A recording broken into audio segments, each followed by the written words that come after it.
Zdravím vás, moji milí priaznivci. Dňa 9. augusta 2025 o 9. hodine 55. minúte nastane spln. Slnko sa bude nachádzať v znamení leva a luna v znamení vodnára. A čo to pre nás znamená? Čo tento spln nám prinesie? Pocit neistoty? Zrazu taký pocit, že niečo nemáme pod kontrolou? Môžu prísť nečakané zmeny? Nečakaná správa, ktorá nemusí byť priaznivá. Ale nezúfajme. Vieme, že jednoducho vždy, keď prekonáme určité obdobie a určité skúšky, tak to slnko sa rozjasní a zrazu cítime takú tú voľnosť, cítime takú tú pohodu a sme hrdí na to, že sme to zvládli. Tak poďme to skúsiť urobiť spolu. Na druhej strane je tu čas na seba prijatie, na seba lásku. Vytvorme vzťah k sebe. Neriešme druhých ľudí. My by sme mali byť u seba na prvom mieste a keď budeme u seba na prvom mieste, tak získame aj pozornosť od tých ľudí. Pokiaľ sa budeme snažiť tým druhým ľuďom slúžiť, tak to nedopadne dobre. Tá druhá strana len využije to, čo my dáme a keď my budeme na niečo nárokovať, tak nestretneme pochopením. Oni nám otočia chrbát. Preto, aby sme sa my vrátili k sebe. A takto je to správne. Hlavne toto sa bude odzrkadľovať vo vzťahoch. A začne to skôr. To znamená, už pred splnom to bude niečo také vo vzduchu a taktiež po splne. Takže bude sa to týkať toho obdobia od toho 8. augusta až do voľajakého 15. augusta. Takže tie vzťahy buď sa upevnia, alebo sa začnú rozpadávať. Tí, ktorí prechádzajú takouto skúškou, budú stretávať ľudí, ktorí im nastavia zrkadlo.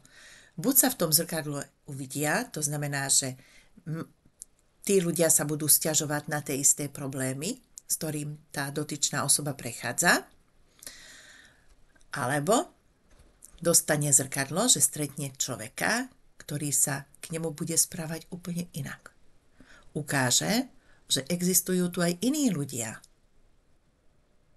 A nemusí prežiť len s jednou osobou celý život v utrpení. Nič netreba urobiť, len treba si v hlave upratať, že ktorou cestou chcete ísť. Nerobte unáhlené rozhodnutia. Nechajte všetko tak pekne dozrieť. Odosobnite sa a na všetky problémy sa pozerajte z takého nadhľadu, ako keby sa vás to ani netýkalo. A vtedy to pôjde tak hladko. O vás, bez vás. Zrazu ten vesmír podá tú pomocnú ruku a začne všetko riešiť za vás. A vy zostanete v pokoji, v láske a takto je to správne. Dávajte si pozor na trávenie, na jedlo, čo budete konzumovať. Vyhýbajte sa vyprážaným, grillovaným jedlám, mliečnym výrobkom. Mars je uzavretý teraz v 12. dome a znamená to problémy so žlčníkom, žlčníkové záchvaty, zápaly žlčníka, takže problémy so žlčníkom. Nič tiplavé, papriky, surové uhorky nejedzte, pokiaľ máte citlivý tráviaci trakt. Konzumujte obiloviny, ale ich dôkladne uvarte, takže nie je také polouvarenú rýžu alebo krúpy, lebo taktiež to môže spôsobiť tráviaci problém. Tepelne upravenú zeleninu. Duste, varte, parte, ideálne napariť tú zeleninu. K tomu trošku listového šalátu, naozaj trošku, a ryby.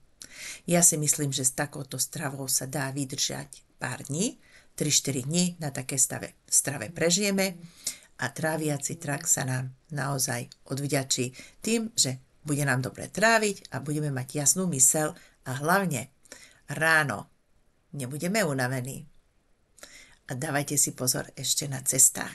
Preto, alebo vodnár nabádá ľudí, aby pridali na rýchlosti, aby porušili pravidlá, aby pridali na plyne. A môže to spôsobiť kolízie, havárie. Majte krásny deň a prajem vám krásne prežitie s plnou.